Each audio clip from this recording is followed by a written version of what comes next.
Hola, hoy vamos a ver el test bench para el circuito cuya descripción hicimos previamente en forma estructural. El circuito es el que estamos viendo para recordar de qué se trata. Ahora vamos a ver el código que habíamos hecho en su momento para la descripción estructural. Habíamos usado un library llamado Mi Biblioteca, que se encontraba junto con las demás bibliotecas en Altera, en la parte cuando dice libraries, y con un package propio llamado componentes. Allí teníamos entonces todos los componentes que posteriormente íbamos a instanciar. Así que la descripción era puramente estructural, con el instanciado de cada uno de esos componentes, que son una compuerta AND, dos veces instanciada, y una compuerta NOR. Ahora, para usar en forma muy sencilla esta descripción y el posterior test bench, en lugar de usar una biblioteca propia y un archivo package de componentes, como había hecho en lo que les estoy mostrando, hice algunas modificaciones para poderlo usar con el Model Sim y en forma externa al Quartus, como lo estoy haciendo. Entonces cierro este archivo que ya vimos y vemos qué modificaciones hice a la descripción. Entonces, la biblioteca propia acá ya no está, la suprimí. Entonces también suprimí el package. Y luego los componentes que estaban en el package los declaro directamente en la arquitectura, entre el is y el begin. Esto es para poder usar el Model Sim en manera muy sencilla. Lo demás es tal cual. Ahora vamos a ver entonces el test bench. Y esos componentes, las descripciones de esas compuertas están incluidas directamente en el proyecto donde va a estar el test bench. O sea que tengo todos los archivos allí. Las dos compuertas, el circuito y el circuito test bench. El que llamo circuito, pero es el test bench. Entonces ahora vamos a ver directamente el test bench para ese circuito. Voy a usar numeric standard, como es muy habitual. La entity, como vimos en los test bench, es vacía, y entre el is y el begin de la arquitectura tenemos la parte declarativa, donde pongo el componente que es la descripción VHDL, o sea el circuito, y a continuación las señales del test bench, que van a corresponder a las señales de los puertos, o sea, las 4 entradas y las 2 salidas. Y a las entradas les doy un valor inicial. Como vemos, como son Standard Logic, les doy un valor inicial 0. A las salidas no.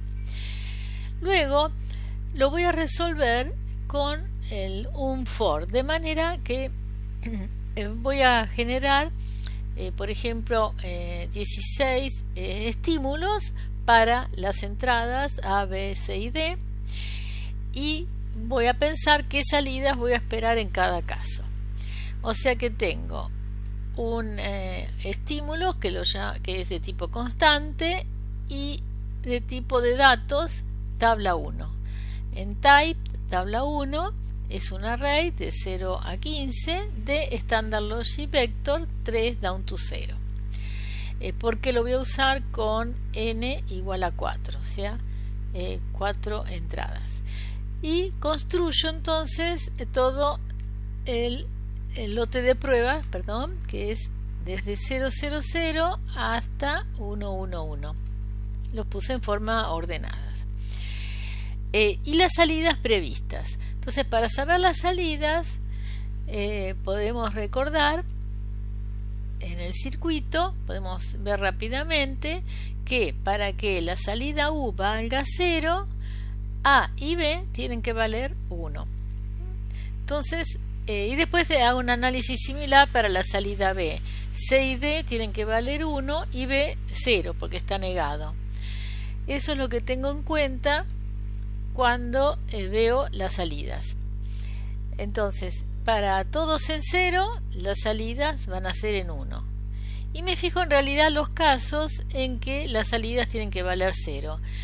Para la salida U, era de la primera NAND, esta U, decíamos que A y B tienen que estar en 1. Por lo tanto, ¿en qué casos va a valer 0 la salida? En el caso 0011, en el caso 0111 y en el caso 1011 y en el 1111. Son 4 veces que va a valer 0 y los ubiqué donde corresponden y ahí están los 4 ceros.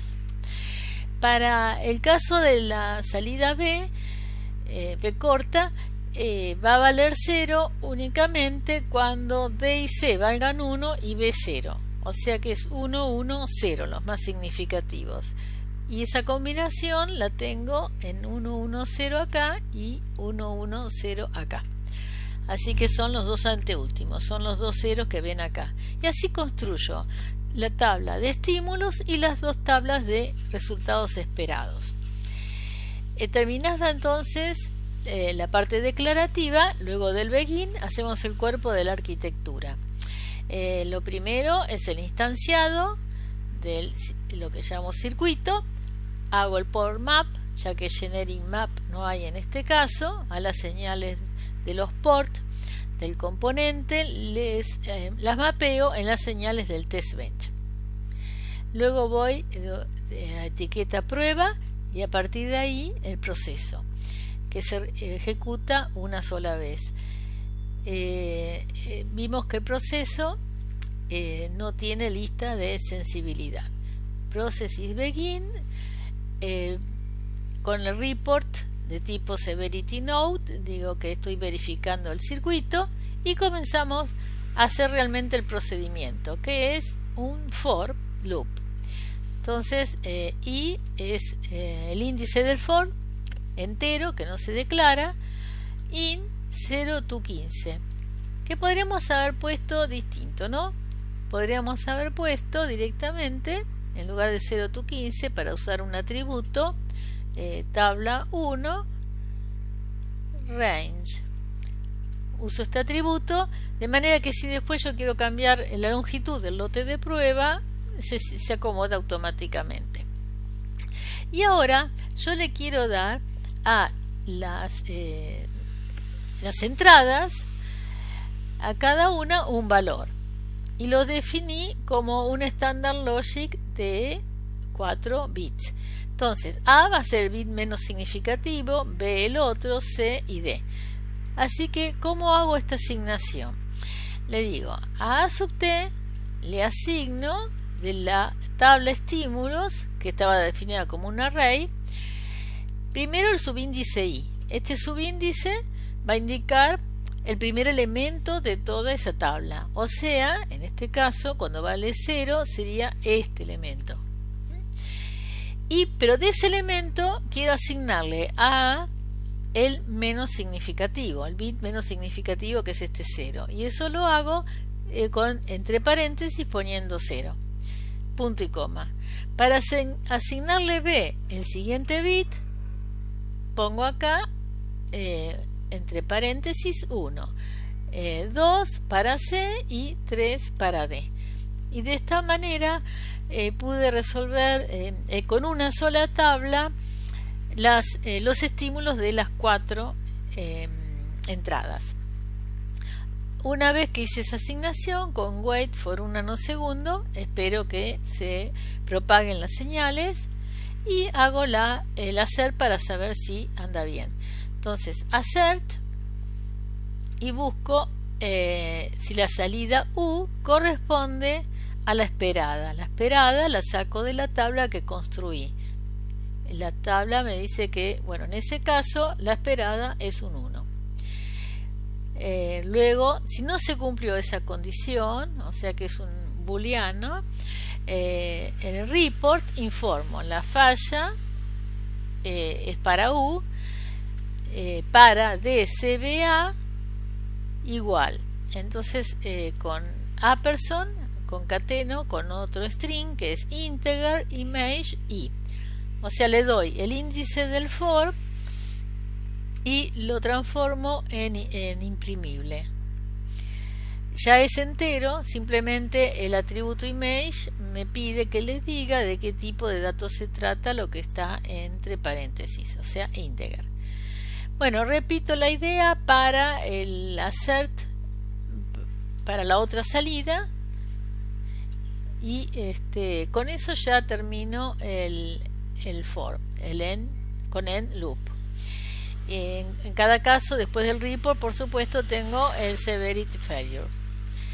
Si todo anduvo bien, informo en la ventana transcript con report, verificación exitosa, severity note, y wait, espera a ver si hay algún proceso que no se haya terminado. Si ve que está todo estable, entonces da por terminada la simulación.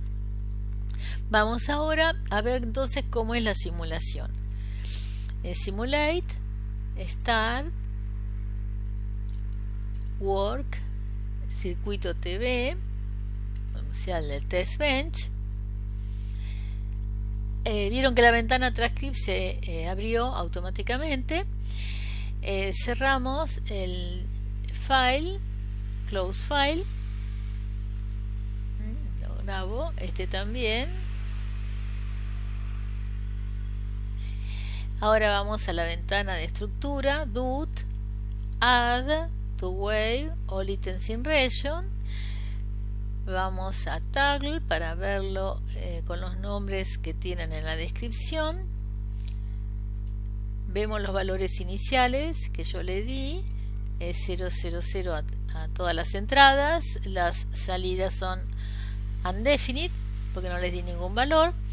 Vamos a simulate, run all. Ahora vemos en la ventana transcript verificación del circuito, verificación exitosa en 16 nanosegundos. Eran 16 veces que se iba a repetir el ciclo del for loop y tenía un nanosegundo de retardo incluido.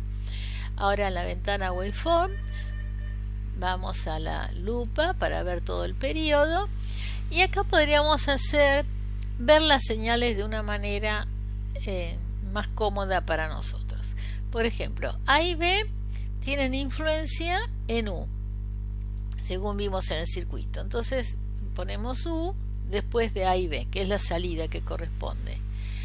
Mientras que B dependía de un negado, que es W. Fíjense que tenemos W acá, que es una señal de test bench. Entonces podríamos ponerla acá. Así nos queda W, C y D, que son las que producen la salida B. Ahí las tenemos ordenadas. Lo otro que podríamos hacer es ponerle, ya que las salidas están mezcladas con las entradas, ponerles a la salida con properties un color diferente. Por ejemplo, podemos elegir el rojo. Entonces ahí tengo las dos entradas y la salida correspondiente. ¿Se acuerdan que había 4 ceros, ¿no? Y acá lo estamos viendo. Lo mismo hago con la otra salida. Properties, rojo. Close, OK. Y W, que en realidad no es una señal de entrada. Y bueno, también le voy a cambiar el color. Pero no le voy a poner como si fuera una salida. Le pongo amarillo, por ejemplo, porque esa es una señal propia del test bench. Así lo puedo ver más sencillo.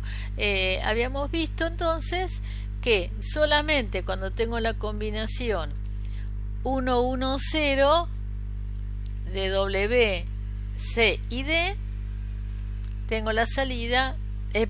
Cuando es W es 1, 1, 1, las 3 en 1, la salida es 0. Y acá lo vemos. Y en los demás casos, cuando teníamos A y B las 2 en 1, la salida era 0. Del U. Ahí está. Pero también podríamos verlo todavía más cómodo.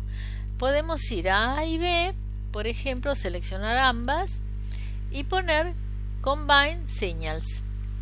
Le voy a dar el nombre AB. OK. Y inclusive estas señales, esta y A y B por separado, las puedo directamente borrar con Edit, Delete.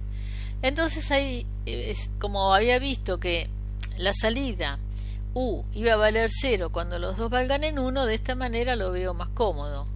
Ahí tengo los dos en 1, acá tengo 1, 1, acá tengo 1, 1 y 1, 1. Y lo mismo puedo hacer con estas señales. W, C y D, las junto, las combino en una que se va a llamar W, C y D. Y habíamos visto que cuando tenía la combinación todos en 1, entonces la salida vale 0. Y la tenemos en este caso y en este caso. Y podríamos entonces, para que quede más con menos información, borrar, Edit, Delete lo que está de más, y ahí podemos analizar fácilmente la salida. Espero que les haya resultado útil. Los espero en el próximo video. Gracias.